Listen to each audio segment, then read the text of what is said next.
Hello YouTube, this is Frugal, and this is DCS World 1.5 or 2. I'll get onto that in a second. Let me just get this aircraft safe. Bear with me a sec. Just going to make us loiter and altitude hold. So anyway, back to this. This is DCS World 1.5 or DCS World 2, depending on how you look at it. And we're flying the A-10, of course. There it is. Beautiful, beautiful beast of an aircraft. The reason of the confusion that a lot of people have between DCS World 1.5 and 2 is because they are actually the same. They have the same rendering engine, the same flight dynamics, the same everything.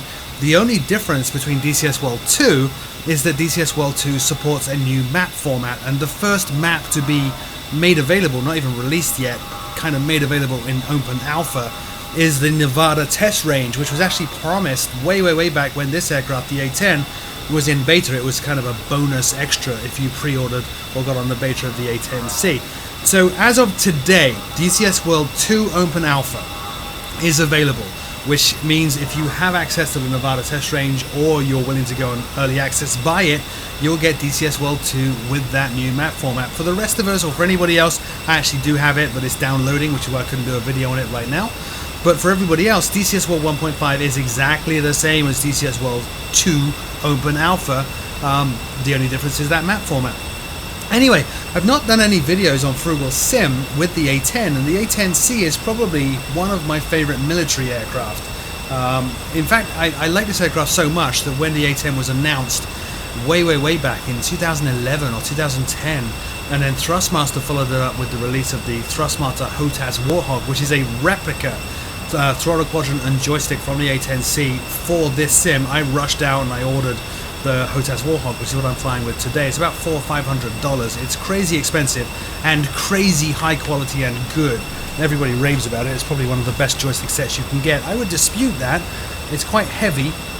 It's not a general purpose joystick or HOTAS set, I find.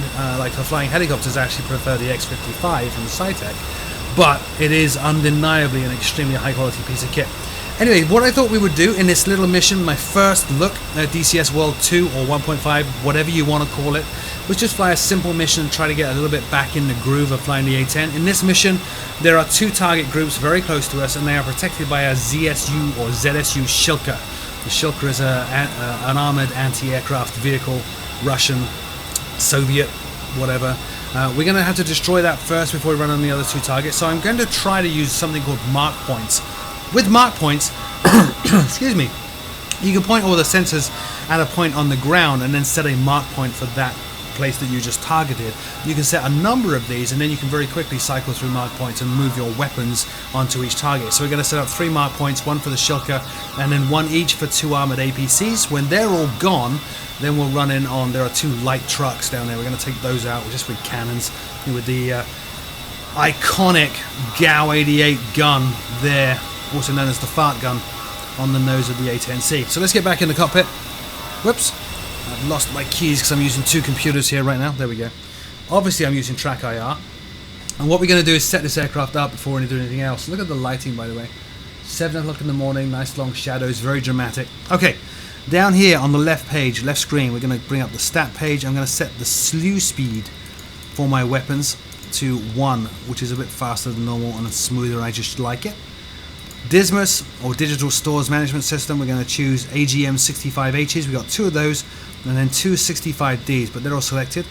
We're going to bring up the TGP, which is the targeting pod. Notice it says not SOI, that means sensor of interest. Those are 2 concepts you need to get familiar with in the A-10, SOI and SPI. SOI is sensor of interest, so which sensor are all the weapons and systems currently paying attention to, and sensor point of interest is a designated target, usually, which you can slave all the weapons to. So we'll put the TGP into air ground mode. Going to go control, turn laser latch on. Not planning to drop bombs, it's just a habit of mine. And what I can do now, on the throttle down here, there are numerous switches on the throttle. I'm going to move the front one to highlight that left screen and make it SOI. So this is sensor of interest. Then I can move this bottom switch. It's hard to show you with Track IR. Hang on. That's a boat switch, and that's a China hat. We're going to move the China hat forward, and we're going to hold it forward long. That will slave everything to the current sensor point of interest, which is our waypoint. Like so. Now, with that done, I can move the boat switch the one above the China hat. By the way, if you don't have a Thrustmaster HOTAS Warthog, the cool thing with DCS is if you go into control configurations and start assigning stuff, there are actually categories for HOTAS, throttle quadrant HOTAS joystick. So when I say boat switch and China hat, you can actually go into those assignments for the HOTAS throttle quadrant, find boat switch, and assign that to whatever you want to assign it to on your keyboard or joystick. Anyway, we're looking at the rough area. I'm going to put this into Be Hot mode, or black hot. And I like to change the settings here to make black objects, the hot ones, the things we want to shoot, really pop like that. You can see there's a very clear black dot there now. See that?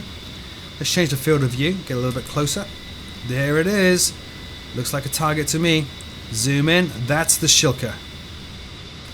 So, let me just target him. He's targeted.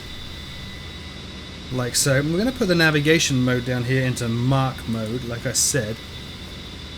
And we're going to assign a mark point on that target once it comes back. It's all gone black at the moment because as we orbit like this in altitude hold mode, the TGP, this thing, starts to point at the aircraft. So you're seeing a black screen because it's not actually viewing anything. Let's change this right screen, by the way, onto Maverick missiles. So the Mavericks are just pointing up in the air, which is quite normal. And we're just going to orbit around a little bit longer until the TGP, the targeting pod, picks up what we're pointing at once again. Up here we've got a readout 7.7 miles away, and it's 130 degrees, 120 degrees to the right. See all that? That's what we're following right now. This shows aircraft bearing to. So aircraft bearing to our target is 100 degrees to the right, 8.2 miles away. Okay, there it is once again. Now it's in inertia point mode. We don't want that, we want proper point mode. Wait till it gets back there again.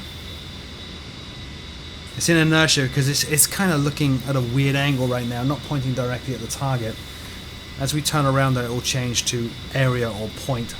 I'm going to keep on hitting the lock button, see if we can get a better picture here.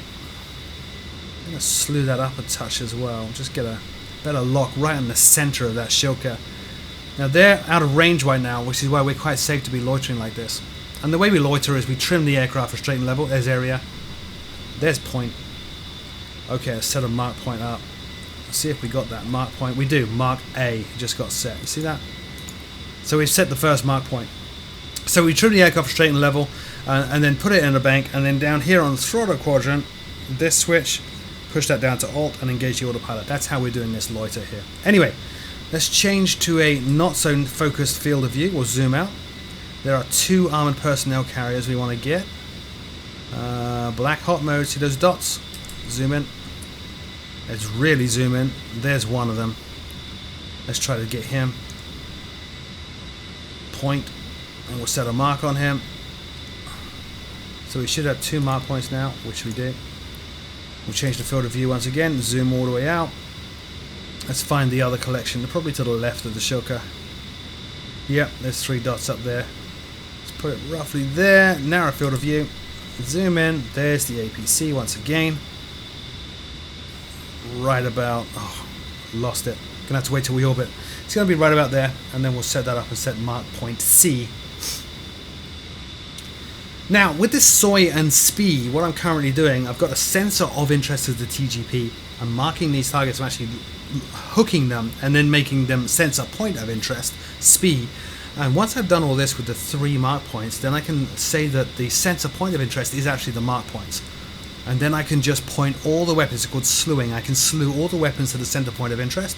And as I change the point of interest, so use this toggle here to go Mark A, Mark B, Mark C, you'll see all the weapons will just repoint themselves. It's very quick and efficient if you can figure it out. I always get it wrong. I'm a little bit rusty with this aircraft, but if you can get it right, it's a very fast and efficient way to retask weapons. There we go. Alright, let's get a better lock on this guy, because we don't have a very good point on him right now. Try to get the middle of his body if we possibly can. So mark point A is going to be the Shilka, our primary target. B and C are the 2 armored vehicles. Try to get those if we possibly can. It's going to be a bit of a rush to do so. Still on inertia, INR point right now. INR area, INR point. Waiting for that to turn to area and point. And then we'll really get a good lock on him. Pointing at the aircraft. Any second now it should turn into area. There it goes. Point, sensor point of interest, and mark point. So we should have mark points A, B, and C now. So back over here, we're going to bring out the Dismas page.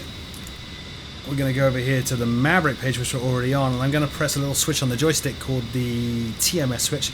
Going to pull that back and hold it there. That sets the sensor point of interest to be our navigation points. Then I can slew all the weapons. So our first mark point right there, that's the Shilka. Right there. And if I change this steer point now, that's the second one. It's not going to get the third one because we're at limits on this orbit right now. So mark point A is selected. I have the Dismas page up to let me very quickly change the weapon that I'm using. So I only have 2 of these Mavericks, and I've got to switch to a different one. You can also do that actually with the HOTAS. HOTAS means hands on throttle and stick. And the idea is that you shouldn't in combat ever have to take your hands off that or that to start pressing buttons. I am going to take my hands off that to change these steer points and to change the weapon. You can actually do that with HOTAS as well, but if I do that, I'm pressing buttons, things are happening in the cockpit and you're not really seeing what's going on. That's no fun. Okay, 180 degrees immediately behind us, 6.2 miles. So I'm going to turn the autopilot off. We're going to try to hold this altitude, put some power back in. Try to hold this altitude, we'll bring it around. We have already slewed the weapons to center point of interest, which is our marks that we made.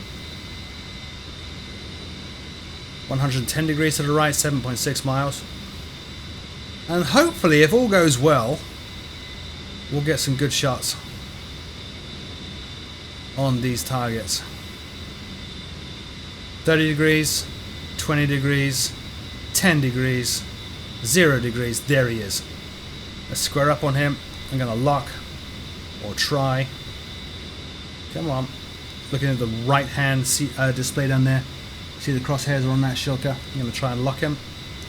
Just trimming left wing down a little bit there. I'm getting a bit of wind here.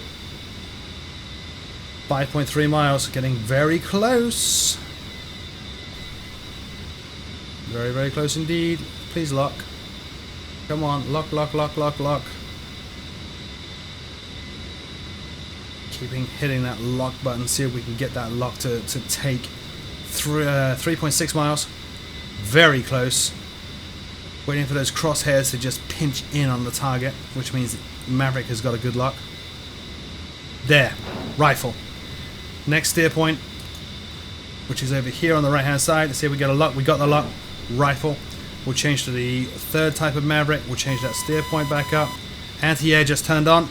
Next target is over here on the right hand side. There, that's not the right target. That's the wrong target. Ah, time to go. We're getting shot at. Al, pull up, pull up. Shilka did get destroyed. We just need to identify which of those targets we didn't hit. Because I fired, when you fire that makes another mark point. I got out of sequence there. The mark point it creates is Z or Z. Wasn't expecting that. So I think we got 2 of the targets. Very hard to tell. Let's roll over. Nope, can't see anything there. Let's look at the other side. Hard to tell. Targets are currently 2.6 miles away. Oh no, they're not. It's hard to see because I'm flying towards the sun. Yes, they are. Let's climb on up to about 3,000 feet, then we'll turn back. Try to take out that last target, and we'll just do that by cycling the mark points again. We did get the Shilka, so A is gone. Let's go to B and see what we got there. Alright, running back in now. And then we can bring up the very famous A10C cannon and employ that to take out just a couple of soft trucks that are down there. And then we'll head to the airfield and land. Okay, there's target A. That is very much on fire. So it's going to be, sorry, B. So let's go to target, whoops, C. Why is C not coming up? Oh God, I lost it. Okay, back over to the TGP. Let's make that center of interest. I'm going to zoom out, narrow field of view. Quick, quick, quick, quick. I don't think we're going to be able to do it in time. Okay, let's not get too close. Those armored APCs do have guns. They can cause us some problems. So we'll just run away. Got countermeasures being dropped there as well, just chaff. I did actually see, I thought I saw some gunfire there. We got a little bit too close. There's the targets there. Right there. Okay. So we're going to change this back to flight mode for the waypoints, and then we can just slew everything to the current waypoint. That'll enable us to get a lock a little bit faster. So we'll start the orbit once again. Gonna trim it for level flight. Getting quite a good amount of bank in there. Come on, up, up, up, up. There. And hit the autopilot button. You'll hear a ding. There we go. It's engaged. Back over here to the TGP. See what we can do about locking that missing target. I'm kicking myself for not getting that. Maverick is tracking on the right, but that's useless. I really don't like the Maverick's cameras. They're good, but not as good as the TGP. 110 degrees off to the right now.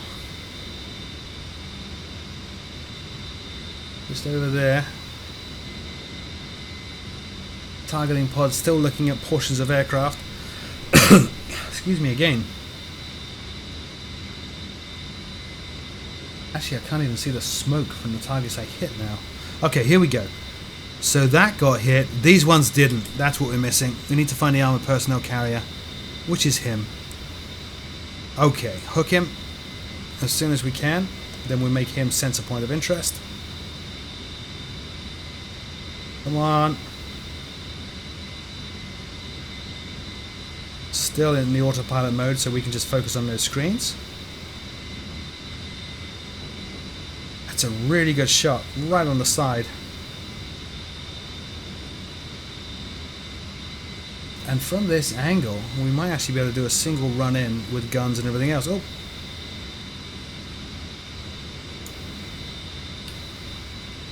Let's see how we do here. My gosh, come on! 40 degrees. Should be able to get a clear shot on him now. With that TGP. 30 degrees. Pointing right at him. You see the Maverick is already getting excited about a target we blew up already. Come on. Lock. Alright. Sensor point of interest. So over to the Maverick on the right hand side and lock and rifle. Autopilot off. Let's find that target on the ground. There it is. Bring up the guns. Splash one. I think I might have missed these guys as well. I'm not seeing any smoke there. One. Pull up. Pull two. up. Not going to get him, am I? Altitude. Altitude. That's the armored tank. Oh, gosh. Missed an APC. Dropping chaff at the moment, just if he's got any form of radar tracking that would have confused him. He's down there. I did miss him. Really screwing this up. Could put a Maverick on him again. I'm not going to. We'll just turn around. Pull up. Pull We have up. an A-10. We're built like a tank.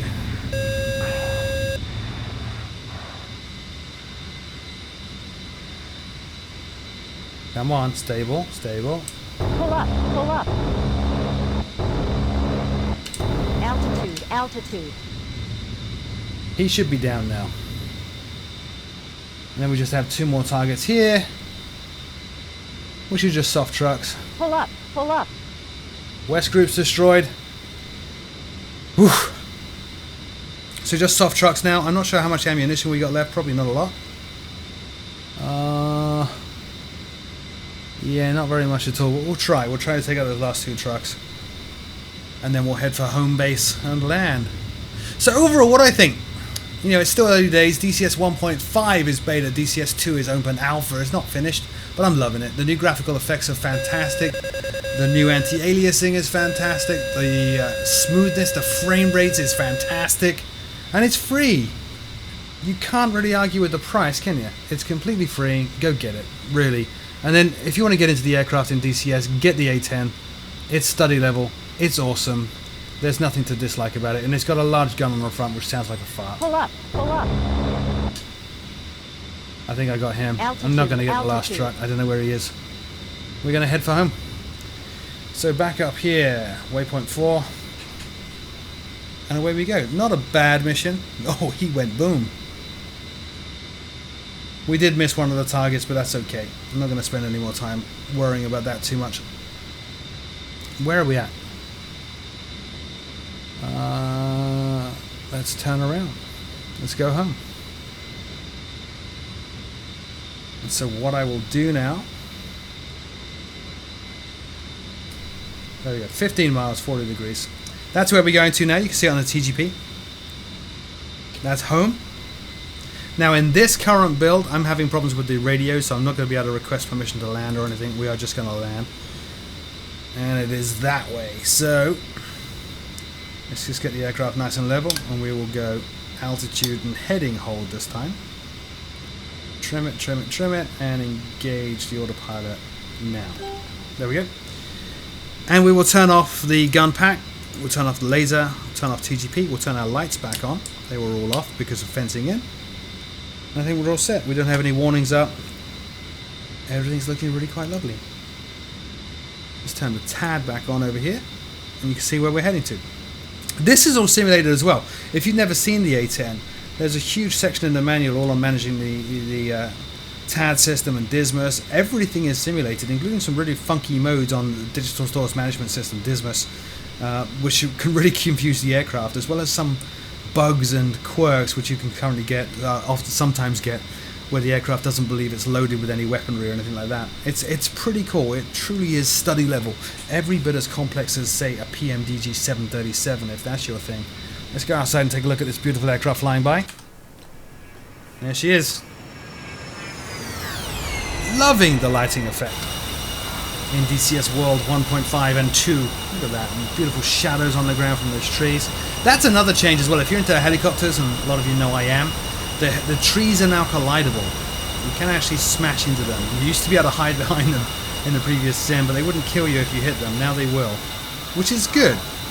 That's useful. It adds another thing to be aware of when you're trying to hide your KA-50 Black Shark behind a tree for cover. You can actually collide with it, which is great. So where are we at? Let me center track IR here. 4.8 miles to go. Very close. As I said, we're not going to be able to request permission to land, so we're just going to run in and land. There's the runway down there. Very, very close now. So autopilot off. Power off. Speed brake out. Speed is coming down nicely as a result.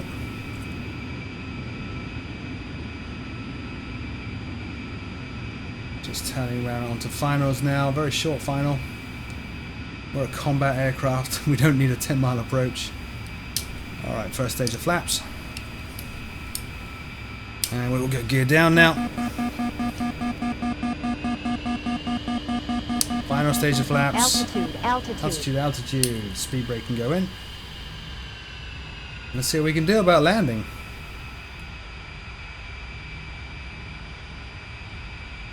Now our angle of attack indicator on the left, that upwards green triangle indicates our angle of attack is completely wrong. That's fine. We will correct it now. Like so. Very nice, smooth touchdown. Beautiful. Apply the brakes very gently. Once we get under 70 knots, we'll hit the laser / nose wheel steering button. They are the same button in the real aircraft as they are in the sim, which is now. There we go. Now I can steer. We'll take the first taxiway on the left. Love it. Seriously, guys, DCS World, completely for free. It comes with 2 free aircraft, the SU-25T or T-Frog, and the civilian Mustang or the Mustang Trainer. But I highly recommend you check out the A10 or the Black Shark. Those are my 2 favorites. The Huey I'm not very comfortable with it, but it is close to or just out of beta, so that's worth checking out as well. That's a study level 2. The rest of the aircraft, surprisingly, that are available, the complex ones, are actually not out of beta. They're all in beta. So, don't know what to say about that. But anyway, thank you so much for watching. My name is Frugal, as always. I will see you all very, very soon.